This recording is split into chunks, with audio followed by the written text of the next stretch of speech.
अस्सलाम वालेकुम प्यारे भैया, उम्मीद करता हूँ आप खैरियत से होंगे। माशाल्लाह एक और चीज़ आप बकरे का नुक्स बता रहा हूँ आपको। पासा घुमा यार ना, क्योंकि छोटे छोटे नुक्स बहुत ही निकल आते हैं जानवरों में। तो सबसे पहले हमारे चैनल को सब्सक्राइब और लाइक करें, और अच्छी वीडियो देखने के लिए ये आप देख लो इसमें क्या नुक्स होगा। मुँह तक कार्य रखें, ये चीज़ देखो। तो इसका नुक्स मैं आपको बता रहा हूँ ये क्या चीज़ है और कैसे होता है नुक्स। बाज़ काफ़ी सारे दोस्त हैं इन नुक्सों वाले जानवर ले जाते हैं।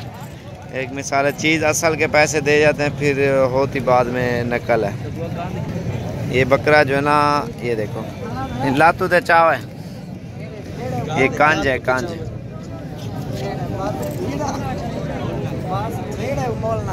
ये देखो ये जो है ना कांज है, ये होता है बकरों का नुक्स। तो क्योंकि कोई भी चीज़ लो ना देखभाल के लो, तो इसमें तकरीबन 20 किस्में होती हैं नुक्स वाली। तो वो तो हमें पता है, आपको इतना तजर्बा नहीं होगा, तो इंशाल्लाह वो भी बताएंगे। सबसे पहले हमारे चैनल को सब्सक्राइब और लाइक करें, और मज़ीद अच्छी मालूमात और हर चीज़ का तरीका भी बताएंगे। जो भी बात है सीधी बात करेंगे इंशाल्लाह आपको। मोहम्मद साबिर, गोट फार्म, देरागा दिखाऊँ।